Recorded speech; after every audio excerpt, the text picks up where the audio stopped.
Eu tinha acabado de concluir uma reunião crucial com investidores estrangeiros. A apresentação havia sido perfeita, os números impressionaram, e finalmente minha empresa de tecnologia estava prestes a receber o aporte financeiro que tanto precisávamos para expandir.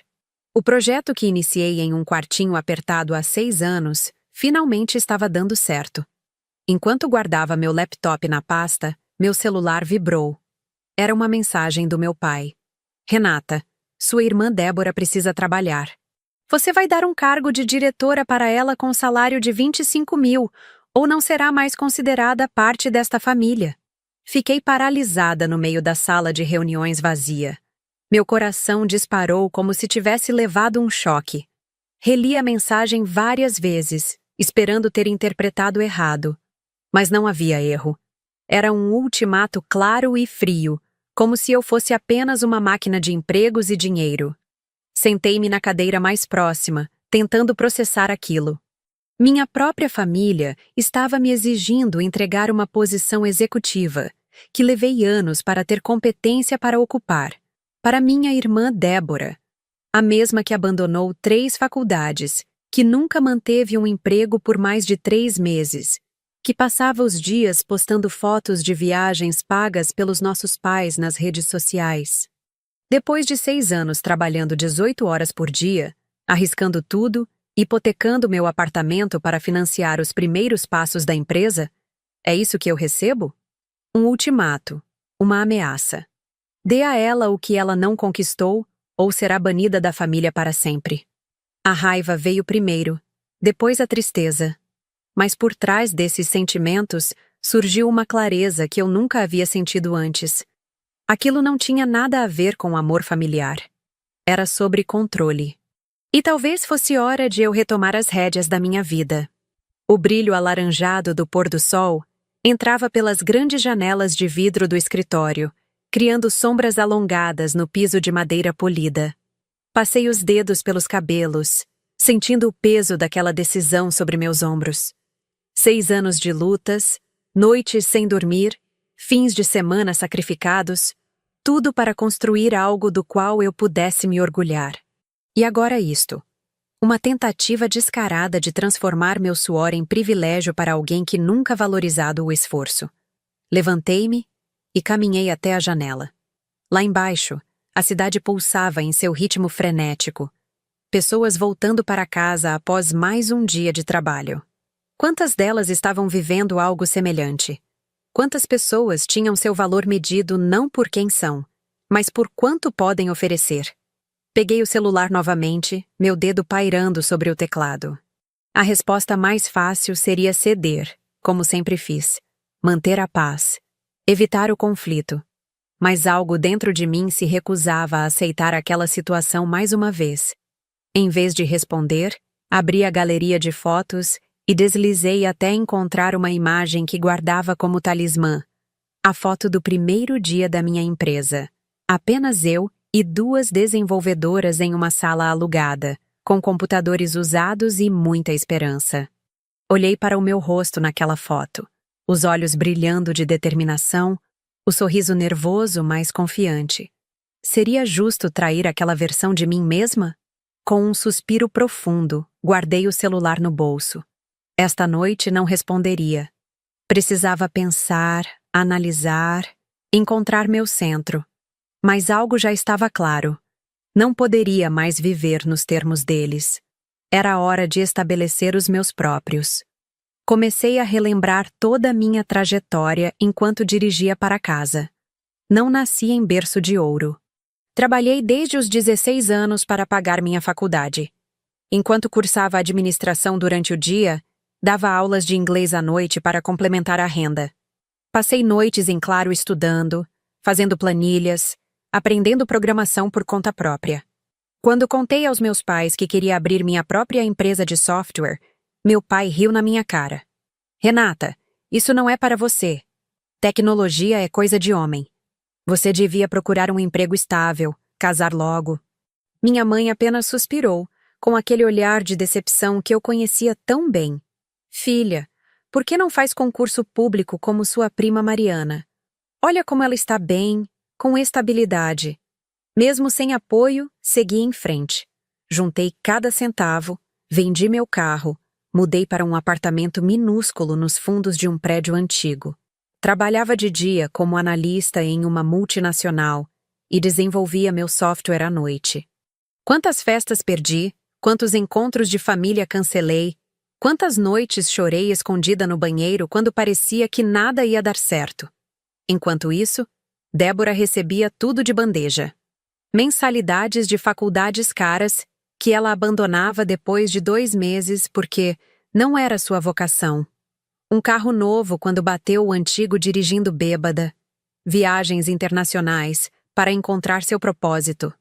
Os mesmos pais que me disseram que eu estava sonhando alto demais financiavam cada capricho dela.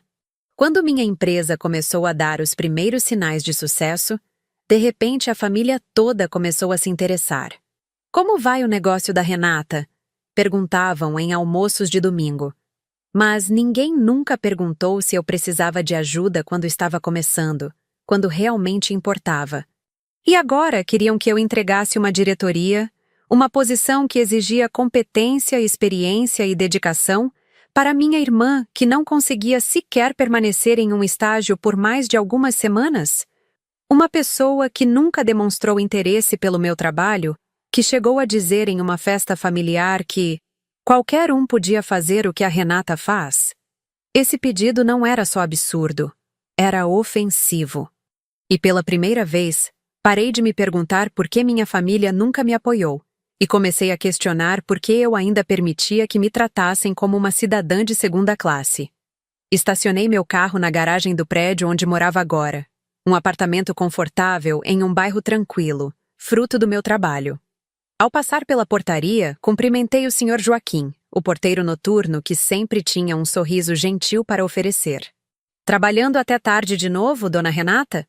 Ele perguntou com aquele tom paternal que me lembrava de como seria ter um pai que realmente se importasse. Como sempre, Sr. Joaquim. A vida de empreendedora não tem horário fixo. A senhora deveria descansar mais. Mas entendo. Quando se constrói algo com as próprias mãos, é difícil largar. Suas palavras simples tocaram algo profundo dentro de mim. Era exatamente isso.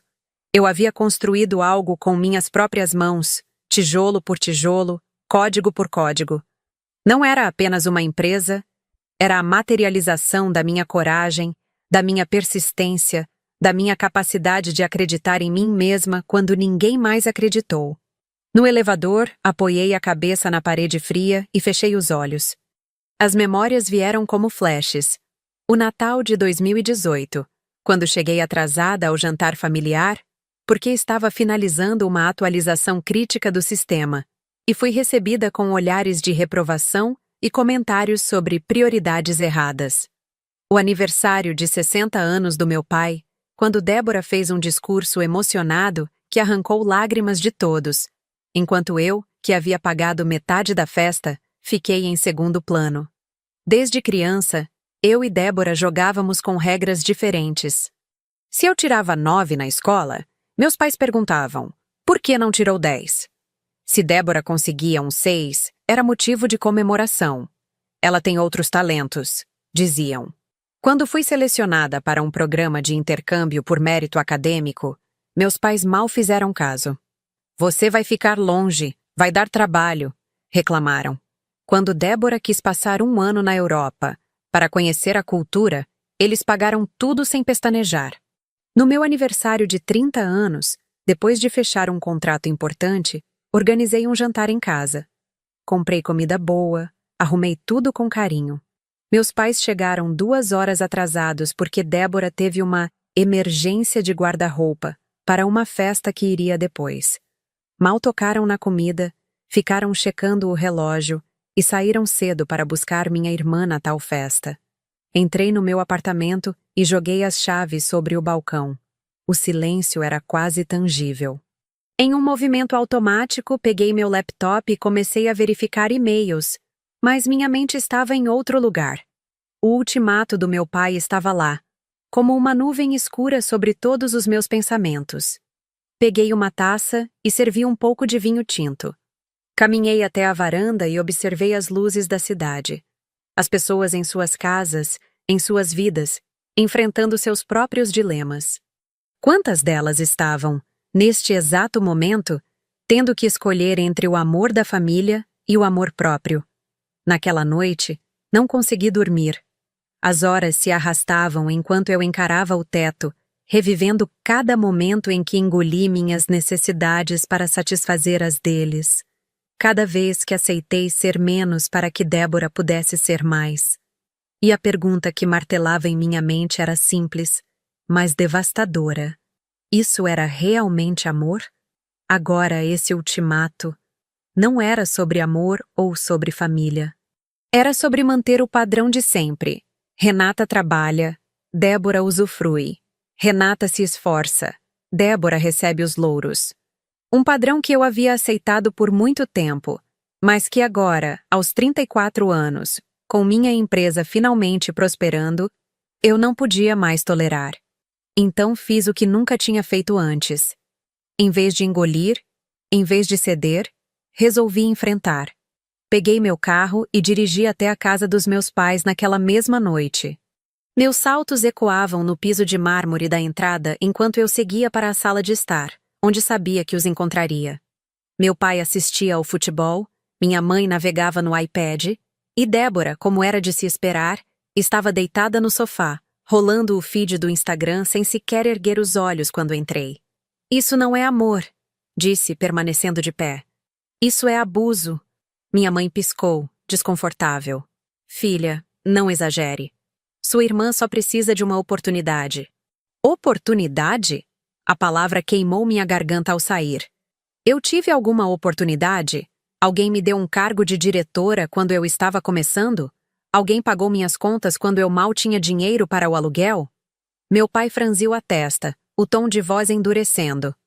Olha como fala, Renata. Nós somos seus pais. Estamos apenas pedindo que ajude sua irmã. Não, pai. Vocês não estão pedindo. Estão exigindo, ameaçando, chantageando. Isso não é o que uma família faz. Foi quando Débora finalmente olhou para mim, com aquele sorriso debochado que tantas vezes me fez sentir pequena. Nossa, sempre o drama da Renata, sempre se fazendo de vítima. Você tem sorte, sabe? Sempre foi a inteligente, a responsável. Sorte. Encarei-a diretamente. Você acha que foi sorte passar noites sem dormir desenvolvendo um sistema enquanto você estava em festas com o dinheiro dos nossos pais? Você acha que foi sorte arriscar tudo o que eu tinha construído enquanto você abandonava a faculdade após faculdade? Você é uma ingrata! Minha mãe gritou. Sempre se achando melhor que todo mundo. Se não ajudar sua irmã, não precisa mais aparecer aqui. Naquele momento, tudo ficou cristalino. O amor deles sempre teve um preço. Só existia se eu cedesse, se eu me dobrasse, se eu aceitasse ser menos para que Débora pudesse parecer mais. A sala, antes familiar e aconchegante, parecia agora um campo de batalha. Os objetos decorativos cuidadosamente dispostos, as fotografias de família nas paredes, tudo tinha um ar de falsidade que eu nunca havia notado. Ou talvez tivesse notado, mas escolhido ignorar por todos esses anos. Meu pai desligou a televisão e se levantou, sua figura imponente projetando uma sombra longa sobre o tapete persa. Ele sempre usou sua estatura para intimidar, para encerrar discussões sem realmente resolvê-las. Renata. Sua voz era controlled, calculadamente calma. Você está sendo irracional. Sua irmã está em uma fase difícil e precisa de estabilidade. Não estamos pedindo que ela seja CEO, apenas que tenha uma posição digna, compatível com o sobrenome que carrega. Compatível com o sobrenome? Repeti, incrédula. E o que o nosso sobrenome representa agora, pai? Privilégio sem mérito? Portas abertas sem esforço? Ela é sua irmã. Minha mãe interveio, levantando-se também. Sangue do seu sangue. Como pode ser tão fria, tão calculista? A ironia daquela acusação quase me fez rir. Eu, calculista? Eu que sempre coloquei os sentimentos deles acima dos meus? Que participei de cada charada familiar, de cada evento superficial, apenas para manter a paz? Olhei para Débora, ainda deitada no sofá como se aquilo tudo fosse um espetáculo entediante. Aos 31 anos, minha irmã mais nova continuava a viver como uma adolescente, sem responsabilidades, sem consequências, sem crescimento. Débora, falei diretamente com ela, ignorando meus pais. Você realmente quer trabalhar na minha empresa? Você sequer sabe o que fazemos? Qual é o nosso produto principal, nossa filosofia de negócios, nosso plano de expansão? Alguma vez você demonstrou o mínimo interesse pelo que construí? Ela rolou os olhos, um gesto tão familiar que doeu. É um negócio de software, ou seja lá o que for. Não deve ser tão complicado. E eu tenho ideias, sabe? Sempre fui criativa. Criativa? As palavras saíram antes que eu pudesse contê-las. Sua última ideia criativa foi abrir um café temático de gatos que fechou em 3 meses porque você se cansou de administrar? Isso foi diferente, ela protestou, finalmente sentando-se. O mercado não estava pronto e os investidores não entenderam minha visão. Os investidores eram nossos pais, Débora, e eles entenderam perfeitamente que você não tinha compromisso, não tinha plano de negócios, não tinha estratégia. Mas sabe o que eles fizeram? Pagaram suas dívidas e te deram mais dinheiro para a próxima aventura. Meu pai deu um passo à frente, os olhos faiscando de raiva. Chega! Já ouvimos o suficiente. A questão aqui é simples, Renata. Ou você dá o cargo à sua irmã, ou não é mais bem-vinda nesta família. É sua escolha. Levantei-me, olhando uma última vez para aquelas 3 pessoas que eu gastei a vida tentando agradar. Eu não vou dar um cargo de diretoria para alguém que nunca trabalhou um dia sequer na vida. Não vou comprometer todo o esforço da minha equipe. Não vou trair a confiança dos meus investidores. Não vou arriscar o futuro da minha empresa para satisfazer este capricho. E se isso significa que não sou mais parte desta família, então seja assim. Minha mãe soltou um soluço dramático, como se eu tivesse acabado de cometer o pior dos pecados. Débora cruzou os braços, uma expressão de desdém misturada com surpresa. Ela realmente nunca esperou que eu dissesse não. Saí sem olhar para trás, sem raiva, sem tristeza, apenas com uma sensação de libertação que nunca havia experimentado antes. O ar da noite me envolveu quando deixei a casa, como se a própria natureza estivesse me dando as boas-vindas a um novo capítulo da minha vida. Enquanto dirigia de volta para casa, as lágrimas vieram, não de tristeza ou arrependimento, mas de alívio. Como se um peso enorme tivesse sido retirado dos meus ombros depois de tanto tempo. Um peso que eu carregava há tantos anos que havia esquecido como era viver sem ele. Aquela noite foi estranha. Sentada sozinha no meu apartamento, apenas com o som distante da cidade entrando pela janela, comecei a processar o que tinha acontecido. As palavras da minha mãe ecoavam, ingrata, egoísta, junto com o sorriso sarcástico da Débora e a expressão fria do meu pai. Olhei ao redor do meu escritório em casa. Na parede, emoldurado, estava o primeiro cheque que recebi por um software que desenvolvi. Eram apenas $1.200, mas representavam tudo. O início, a prova de que eu podia criar algo do zero. Ao lado, uma foto minha na inauguração do primeiro escritório da empresa, um espaço pequeno e simples, mas que para mim era um palácio. E mesmo cercada por essas conquistas, senti aquela dor familiar voltando. Aquela menina que só queria ouvir um "estamos orgulhosos de você" dos pais. Não importava quanto eu tivesse realizado, uma parte de mim ainda esperava por aquela validação que nunca veio. Mas agora eu via com clareza. Eu não precisava da aprovação deles. O que eu precisava era paz. Paz para continuar construindo sem o peso das expectativas tóxicas, sem a necessidade de compensar pelo que minha irmã não fazia. Servi-me uma taça de vinho. Sentei na varanda e observei as luzes da cidade. Pela primeira vez em muito tempo, não me senti pequena ou inadequada. Senti-me centrada, forte, real.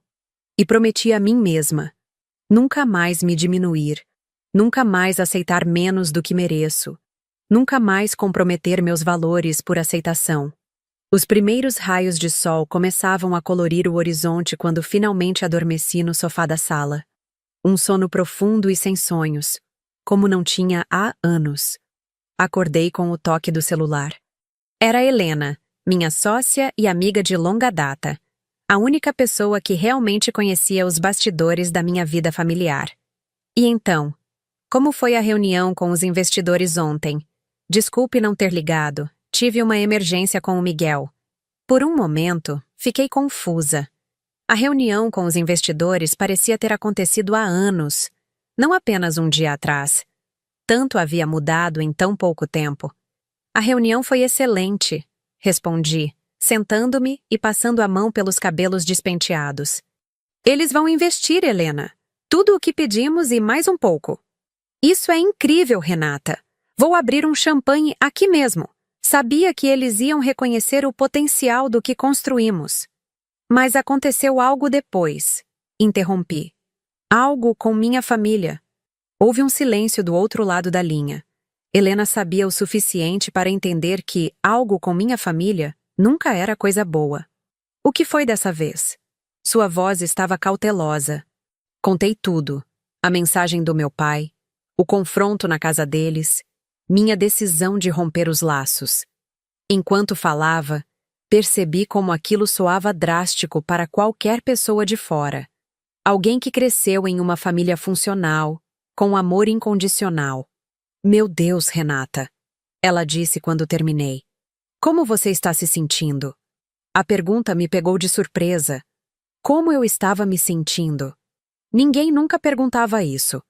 Na minha família, sentimentos eram irrelevantes diante das obrigações.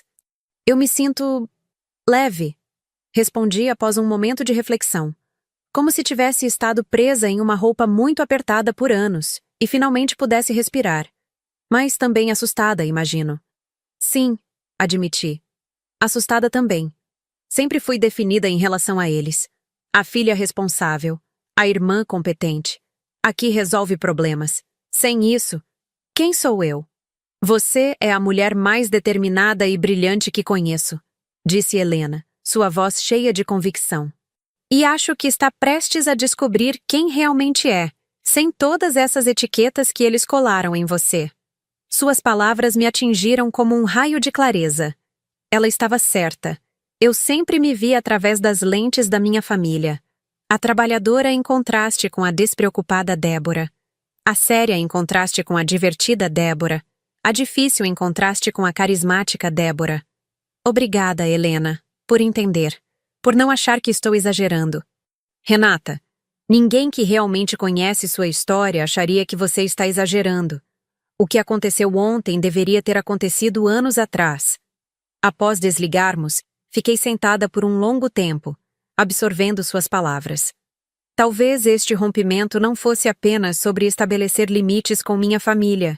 Talvez fosse sobre descobrir quem eu era quando não estava ocupada sendo quem eles queriam, ou não queriam, que eu fosse. Naquele mesmo dia, fiz algo que nunca havia feito antes. Tirei uma folga. Liguei para o escritório, disse que não iria, e desliguei o celular corporativo. Peguei minha câmera antiga, que há anos estava guardada em uma caixa, e saí para fotografar a cidade. Caminhei sem rumo, capturando imagens de pessoas comuns em suas vidas cotidianas.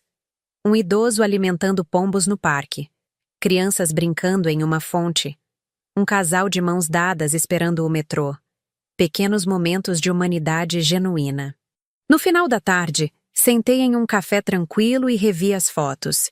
Havia esquecido como amava fotografia, como me sentia conectada ao mundo quando observava a vida através das lentes. Era uma paixão que abandonei quando a empresa começou a crescer, e não havia mais tempo para hobbies. Uma memória distante surgiu. Eu aos 16 anos, mostrando orgulhosamente a meu pai uma fotografia que tirei da lua cheia sobre o lago perto de nossa casa. Ele olhou rapidamente e disse: "Linda, mas isso não vai pagar suas contas." E assim, mais um pedaço de mim foi silenciado. Mais uma paixão colocada de lado porque não era produtiva o suficiente. Quantas partes de mim foram silenciadas ao longo dos anos? Quantos interesses, sonhos e desejos foram suprimidos para caber no molde da filha responsável? Na manhã seguinte, não havia lágrimas ou tremores. Acordei com uma clareza impressionante.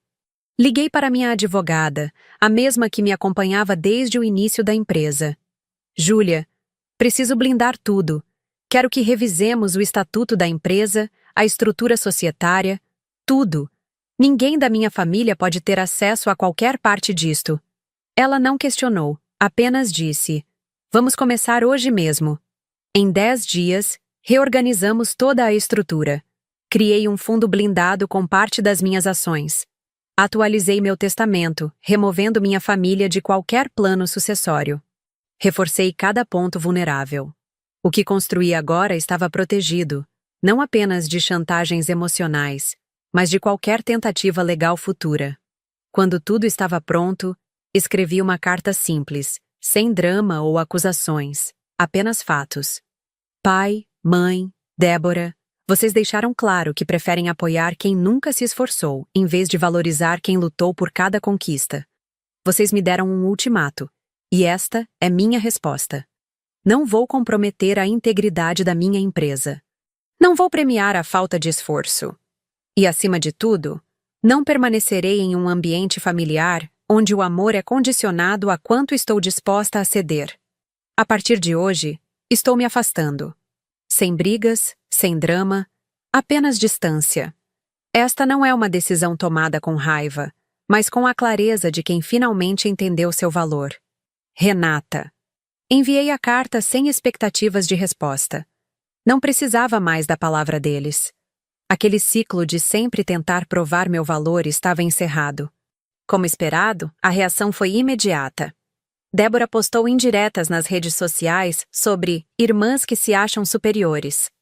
Minha mãe deixou mensagens de voz, começando com um tom doce que logo se transformava em acusações e ameaças.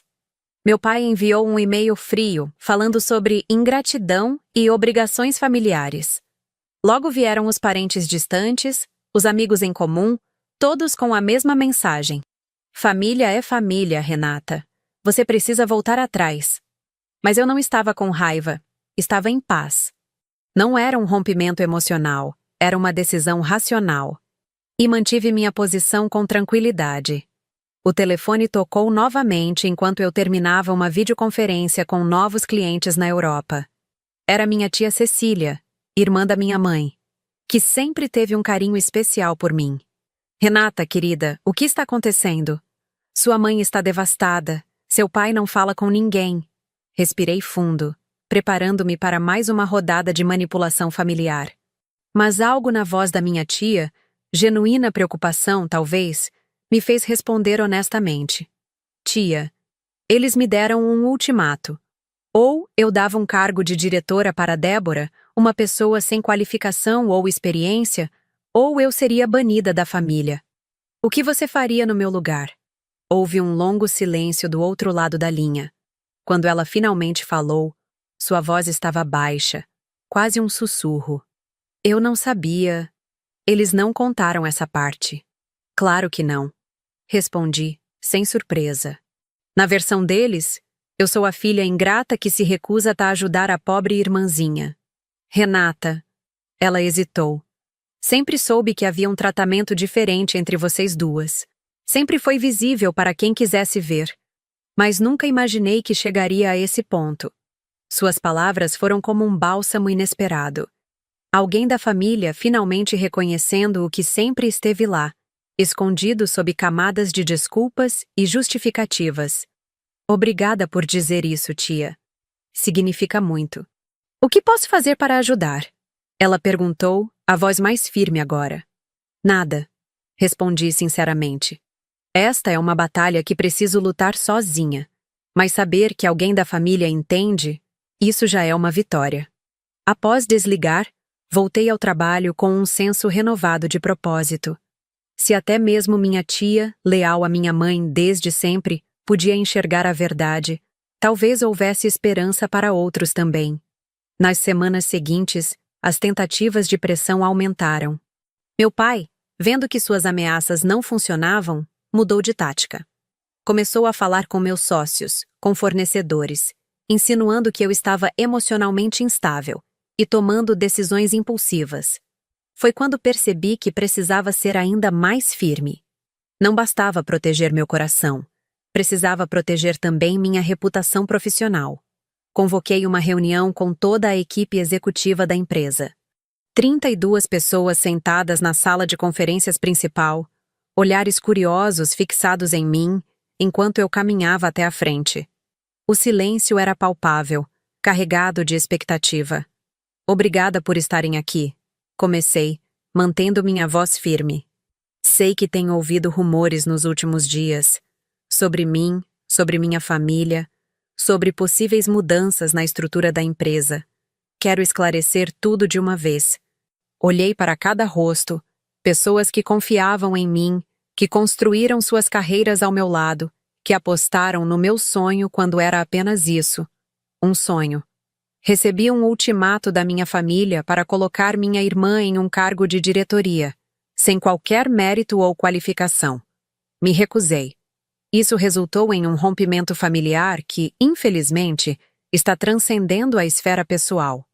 Meu pai tem contatado alguns de vocês, fornecedores, até mesmo clientes, com insinuações sobre minha capacidade de liderar. Pude ver o choque em alguns rostos, a compreensão em outros. Helena, sentada à minha direita, assentiu levemente, me dando força. Quero deixar algo absolutamente claro. Esta empresa foi construída sobre princípios de meritocracia, profissionalismo e excelência. Não comprometeremos esses valores, não hoje, não amanhã, não nunca. A Rentec não será palco de nepotismo ou jogos de poder familiares. Tomei um gole de água observando enquanto minha equipe processava aquela informação. Foi Marcos, nosso diretor financeiro, o primeiro a falar. Renata, não sei o que seu pai está dizendo, mas todos nós aqui conhecemos seu trabalho. Sabemos como você construiu isso do zero. Sabemos que decisões você toma e por quê. Não há dúvidas sobre sua liderança. Outros começaram a concordar, vozes se elevando em apoio. Uma onda de calor percorreu meu corpo. Não de vergonha ou constrangimento, mas de gratidão. Aquelas pessoas, que eu havia escolhido a dedo para crescer comigo, estavam agora formando uma barreira protetora ao meu redor. Obrigada, disse, quando o burburinho diminuiu. Não pretendia trazer questões pessoais para o ambiente de trabalho, mas a situação exigiu transparência. A partir de hoje, qualquer contato de membros da minha família com qualquer um de vocês deve ser imediatamente reportado à nossa equipe jurídica. Não porque tenho algo a esconder, mas porque precisamos proteger a integridade desta empresa que construímos juntos. A reunião continuou com atualizações sobre projetos, planos e metas. Quando terminou, senti-me estranhamente leve. Havia exposto minha vulnerabilidade, mostrado meu lado humano para aqueles que normalmente só viam a CEO determinada e inabalável. E em vez de fraqueza, encontrei força nisso. Naquela noite, recebi uma mensagem inesperada de um primo distante que trabalhava em um grande veículo de imprensa. Renata, só queria te avisar. Seu pai está tentando plantar uma história sobre você na mídia. Algo sobre herdeira ingrata. Eu bloqueei o que pude, mas é melhor você se preparar. Uma nova onda de choque me atingiu. Meu próprio pai tentando me destruir publicamente? Até onde chegaria essa vingança? Mas então, uma calma estranha me envolveu. Se ele estava disposto a ir tão longe, isso apenas confirmava que minha decisão de romper havia sido a correta. Pessoas saudáveis não tentam destruir aqueles que amam quando não conseguem controlá-los. Respondi ao meu primo com um simples "obrigada pelo aviso", e em seguida abri uma nova mensagem, desta vez para toda a minha equipe de marketing e relações públicas. Reunião emergencial amanhã, 8 horas. Precisamos preparar nossa narrativa. Aprendi cedo na vida empresarial que a melhor defesa é uma boa ofensiva. Se minha família queria guerra, eu estaria pronta. Não com armas de destruição, mas com a verdade como escudo e minha integridade como espada. Algumas semanas depois, tirei férias. Viajei sozinha para lugares que sempre quis conhecer. Fiz um curso de fotografia em Paris, caminhei pelas montanhas no Chile, passei uma semana em um retiro de silêncio em Kerala, dormi em hotéis de luxo e em cabanas simples, jantei com estranhos que viraram amigos, ri sem medo de parecer exagerada, chorei sem me sentir culpada. A Paris que encontrei não era a cidade romântica dos cartões postais. Era algo mais profundo. Uma metrópole que respirava a arte em cada esquina, que guardava histórias de revolução e resistência sob sua superfície elegante. Exatamente como eu, aparentemente polida e bem-sucedida por fora, mas carregando batalhas invisíveis que moldaram quem eu era. No curso de fotografia, conheci Jean-Pierre, um homem de 70 anos com olhos perspicazes que parecia ver através de todas as minhas camadas. Você fotografa como quem busca algo, ele comentou, analisando uma das minhas fotos. Uma mulher idosa sentada sozinha em um café, refletida na janela embaçada. Não está registrando o momento, está questionando-o. Suas palavras me atingiram com uma precisão desconcertante. Eu estava de fato questionando tudo. Minha identidade, meu passado, meu futuro. Cada foto que tirava era uma pergunta silenciosa. Quem sou eu sem as expectativas dos outros? Quem quero ser agora? Nas montanhas do Chile, enfrentei o silêncio como nunca antes. Acostumada ao barulho constante da cidade, das reuniões, das negociações, de repente me vi sozinha com meus pensamentos. O vento cortante nas alturas dos Andes parecia limpar não apenas meus pulmões, mas também minha alma. Foi durante uma caminhada particularmente difícil, quando meus músculos protestavam e minha respiração queimava, que tive uma epifania. A dor do crescimento sempre existe, seja físico ou emocional. A diferença é que esta dor, a de escalar uma montanha por escolha própria, a de cortar relações tóxicas por autopreservação, era uma dor que levava a algum lugar melhor. Não era o sofrimento estéril de tentar caber em um molde que nunca foi feito para mim. Em Kerala, no sul da Índia, encontrei o silêncio interior. O retiro de meditação, recomendado por uma empresária que conheci em uma conferência anos antes, parecia absurdamente indulgente para alguém como eu. 7 dias sem falar, sem tecnologia, apenas existindo no momento presente. No segundo dia, tive uma crise de ansiedade tão forte que quase desisti. Minha mente, acostumada a resolver problemas constantemente, a planejar, a antecipar ameaças, entrou em parafuso com o vazio. Sentada na posição de lótus, suando apesar do ventilador de teto que girava preguiçosamente, comecei a hiperventilar. Uma das instrutoras, uma mulher indiana de meia-idade com um sorriso gentil, sentou-se silenciosamente ao meu lado e simplesmente segurou minha mão. Não disse nada. As regras do silêncio se aplicavam a todos, mas seu toque humano, sua presença calma, foram como uma âncora que lentamente me trouxe de volta. No 5º dia, algo mudou. Acordei antes do amanhecer e, pela primeira vez, minha mente estava quieta. Não completamente vazia. Isso seria impossível, mas com um tipo diferente de pensamento. Não mais o planejamento frenético do futuro ou a revisão crítica do passado, apenas uma presença atenta no agora. Durante o café da manhã simples de frutas e chá, percebi que estava realmente saboreando cada mordida, sentindo a textura, o sabor, a temperatura. Quando foi a última vez que comi assim? Totalmente presente? Quantas refeições engoli distraidamente enquanto revisava planilhas ou respondia e-mails? Em cada lugar que visitei, deixei para trás um pedaço das expectativas que carregava e recuperei uma parte de mim que havia perdido ao longo dos anos. Não era apenas uma viagem pelo mundo, mas uma jornada de volta a mim mesma. No último dia das minhas férias, sentada em um café em Lisboa, escrevi em meu diário: talvez o maior ato de coragem não seja enfrentar os outros, mas enfrentar a si mesmo. Todas as versões que criamos para sobreviver. Todas as máscaras que usamos por tanto tempo que esquecemos nosso verdadeiro rosto.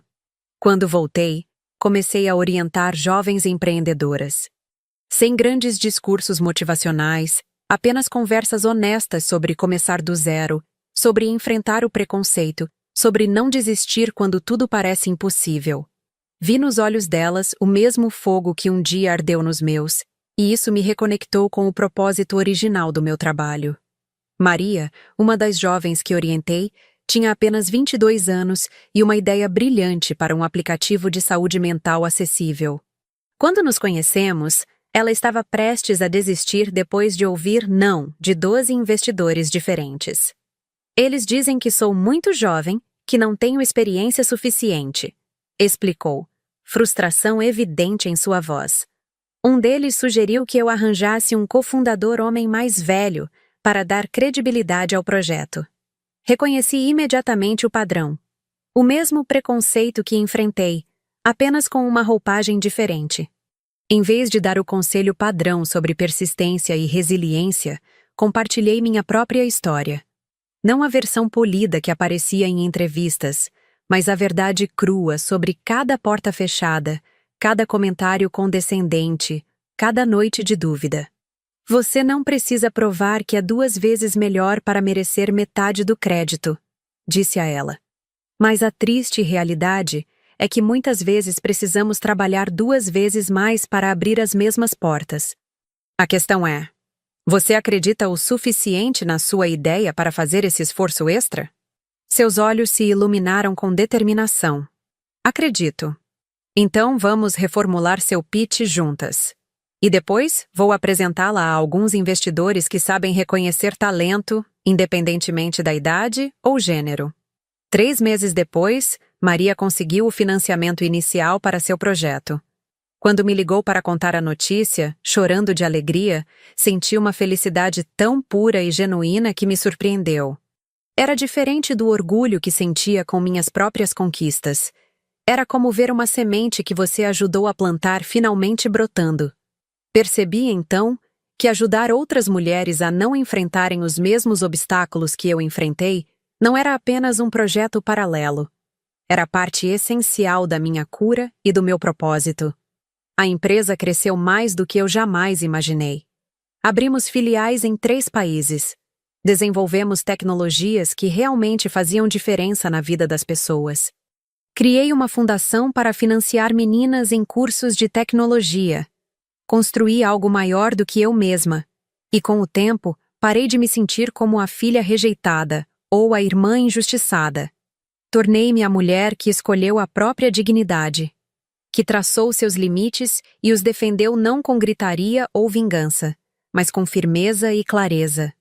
O sol de verão entrava pelas grandes janelas do nosso mais novo escritório em Berlim, enquanto eu caminhava entre as mesas, conversando com a equipe local.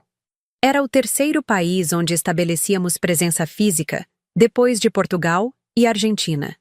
A expansão internacional, que antes parecia um sonho distante, agora era uma realidade concreta.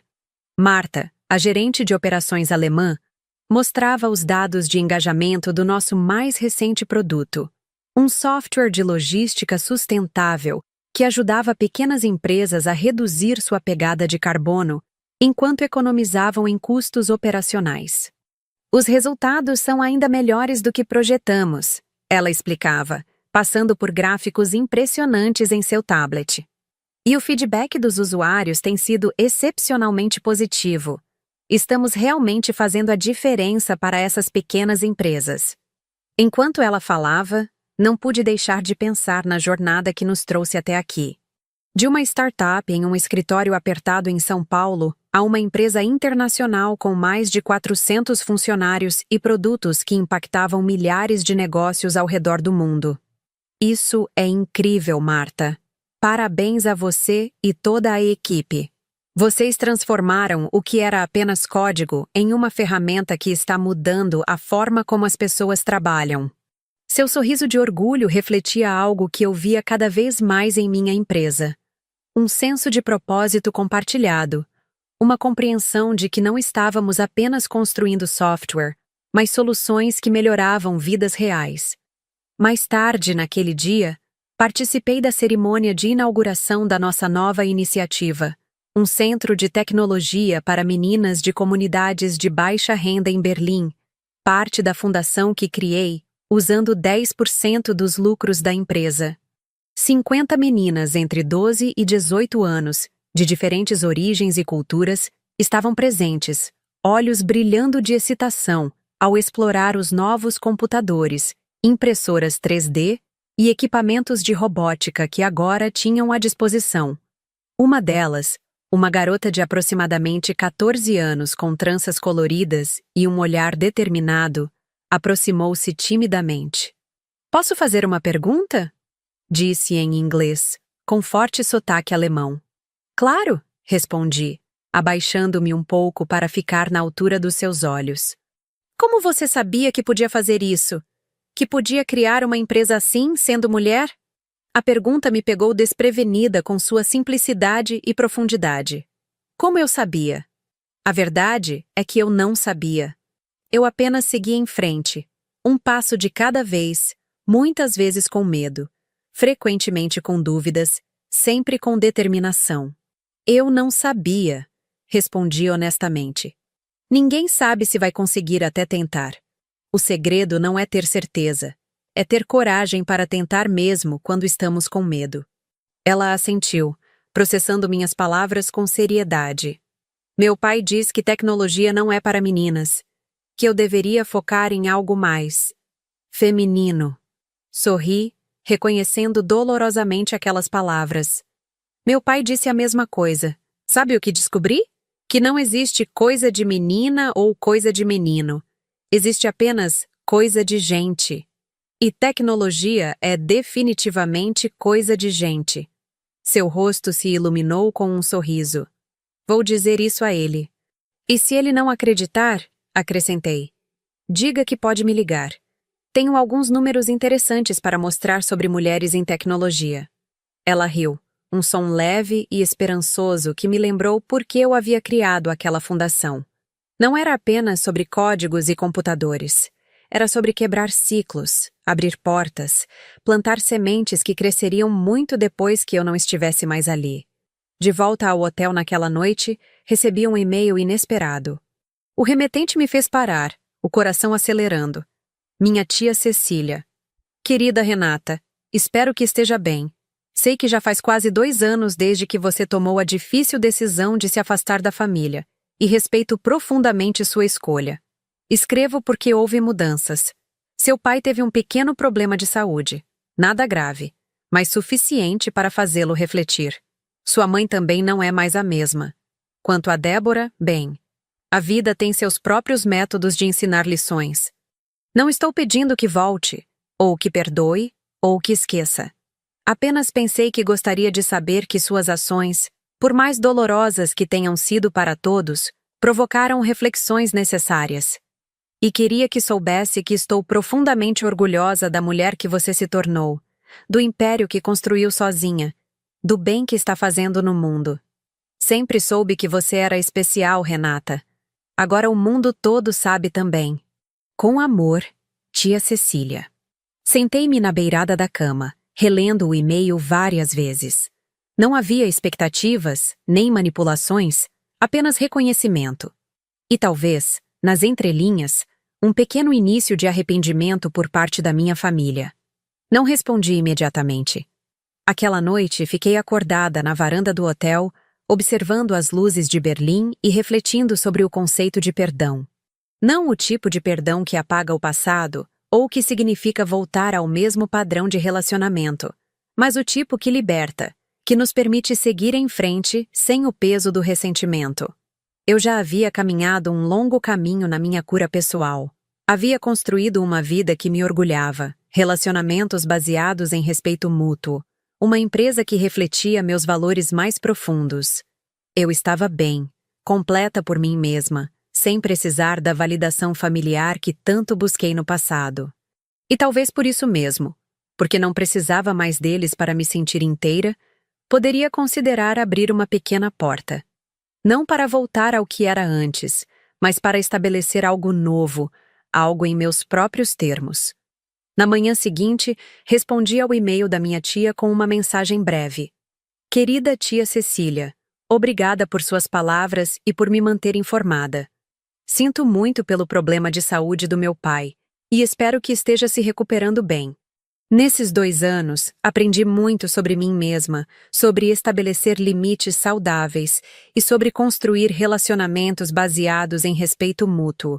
Não estou pronta para retomar contato com meus pais ou Débora, mas estou aberta a continuar nossa comunicação. Se quiser, podemos marcar um café da próxima vez que eu estiver no Brasil. Gostaria de ouvir mais sobre como você tem passado. Com carinho, Renata. Enviei a mensagem sem expectativas, apenas como um pequeno passo em minha própria jornada de cura. Não se tratava mais deles, do que fizeram ou deixaram de fazer, mas de mim, de quem eu queria ser, de como queria viver, dos valores que queria honrar. A verdadeira expansão não estava apenas nos novos escritórios internacionais ou no crescimento da empresa. Estava na expansão da minha capacidade de amar a mim mesma, de estabelecer limites saudáveis, de criar um mundo onde outras meninas não precisassem lutar as mesmas batalhas que enfrentei. Quanto à minha família, ainda espero que um dia entendam. Espero que minha irmã descubra sua própria força em vez de viver à sombra de privilégios. Espero que meus pais percebam que amar não é controlar, mas respeitar. Mas não estarei esperando por isso. Minha vida agora pertence a mim. Eles tentaram me fazer escolher entre minha família e meu valor. Mas quando escolhi a mim mesma, não perdi uma família. Encontrei minha própria identidade. E essa foi a maior vitória que eu poderia conquistar. 3 anos se passaram desde aquela mensagem de texto que mudou tudo. Hoje, sentada na varanda do meu novo apartamento com vista para o mar, folheando a revista que acabou de publicar uma matéria de capa sobre mim, a revolucionária silenciosa. Como Renata Silva está mudando o ecossistema de tecnologia global? Não posso deixar de sorrir com a ironia. A menina que foi silenciada tantas vezes agora tinha sua voz amplificada em escala internacional. A filha, que nunca era suficiente agora, era celebrada como pioneira e visionária. A irmã que vivia na sombra agora projetava luz para milhares de outras mulheres. Meu celular vibra com uma notificação. É um e-mail da Fundação. Mais uma turma de meninas está se formando no programa de capacitação tecnológica que criamos.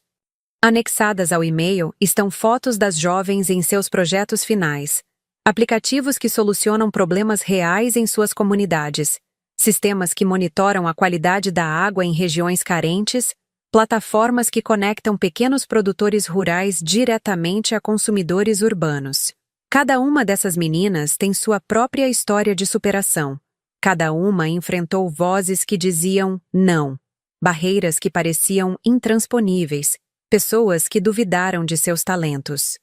E cada uma delas encontrou em nossa fundação não apenas conhecimento técnico, mas algo igualmente valioso: a certeza de que pertenciam a esse mundo da tecnologia, de que suas vozes importavam, de que seus sonhos eram válidos. Tome, por exemplo, Gabriela, uma menina de 16 anos da periferia de São Paulo. Quando entrou no programa, mal falava durante as aulas, intimidada pelos colegas de escola que riram quando ela disse que queria criar jogos. Hoje, ela não apenas desenvolveu seu primeiro jogo educativo, um projeto que ensina sustentabilidade para crianças, como também foi selecionada para um programa internacional de desenvolvimento na Califórnia. Ou Diana, que aos 15 anos cuidava dos 3 irmãos mais novos enquanto a mãe trabalhava em 3 empregos. Ela chegava exausta às aulas, mas nunca faltava. Em seu projeto final, desenvolveu um aplicativo que ajuda mães solo a encontrarem redes de apoio em suas comunidades. Queria que minha mãe tivesse tido algo assim, explicou, os olhos brilhando com propósito. Cada história de sucesso dessas meninas era para mim uma forma de cura. Cada barreira que elas superavam ajudava a curar minhas próprias feridas. Cada sonho que realizavam expandia minha própria capacidade de sonhar. Quanto à minha família biológica, as coisas mudaram, embora não da forma que eu poderia ter esperado anos atrás. Minha tia Cecília tornou-se uma presença constante em minha vida. Nossos cafés ocasionais evoluíram para uma amizade genuína. Através dela, soube que meu pai havia se recuperado do problema cardíaco, mas o susto o fez reavaliar muitas coisas. Minha mãe, segundo minha tia, passava mais tempo em trabalhos voluntários do que nos círculos sociais que antes dominavam sua vida. E Débora? Bem, Débora havia finalmente encontrado seu caminho. Depois de mais algumas tentativas frustradas de encontrar sua vocação com o dinheiro dos nossos pais, ela finalmente enfrentou a realidade quando eles, talvez inspirados pela minha firmeza, estabeleceram seus próprios limites. Para minha surpresa, minha irmã se descobriu talentosa em design de interiores. Começou do zero, trabalhando como assistente em um pequeno escritório, e aos poucos construiu sua própria clientela. Não era um império global como o meu, mas era algo genuinamente dela, conquistado com seu próprio esforço, crescendo no seu próprio ritmo. Soube por minha tia que Débora havia dito recentemente, durante um almoço familiar: "Acho que finalmente entendo por que a Renata estava tão obcecada com independência. Há algo realmente poderoso em criar algo que é totalmente seu." Aquelas palavras, mesmo indiretas, mesmo chegando a mim através de outra pessoa, tocaram algo profundo. Não era um pedido de desculpas. Talvez isso nunca viesse, mas era um reconhecimento. Um pequeno sinal de que talvez, apenas talvez, as lições que aprendi com tanta dor pudessem beneficiar outros de maneiras inesperadas. Quanto aos meus pais, mantínhamos uma distância cordial. Trocávamos mensagens de aniversário e de final de ano. Nada profundo, nada íntimo, apenas o reconhecimento básico de nossa conexão biológica. Era o suficiente por enquanto. Talvez sempre seria, e isso estava bem. Alguns relacionamentos não são destinados a florescer em intimidade e proximidade. Alguns são mais saudáveis com distância e fronteiras claras. Aprender isso, que amor nem sempre significa proximidade, que família nem sempre é definida por sangue, foi uma das lições mais libertadoras da minha vida. A verdadeira família que construí nos últimos anos era composta de amigos leais, mentores sábios, colegas inspiradores, e as centenas de jovens cujas vidas nossa fundação havia tocado. Era uma família escolhida, baseada em valores compartilhados, respeito mútuo e admiração genuína. Uma família onde eu nunca precisava me diminuir para fazer outros se sentirem maiores. A brisa suave do mar agita as páginas da revista em meu colo, trazendo-me de volta ao presente. Olho para meu reflexo na janela de vidro.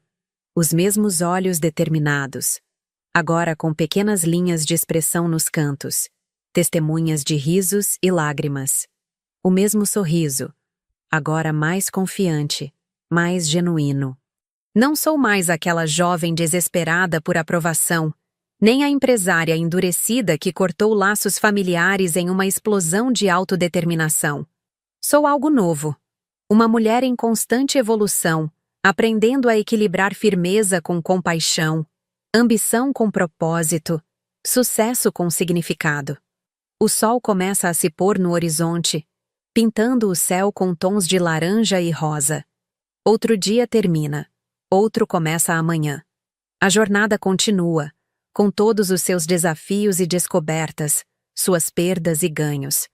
Mas agora sei que não importa o que aconteça, sempre terei a mim mesma. E isso, percebi finalmente, é o maior tesouro que alguém pode possuir.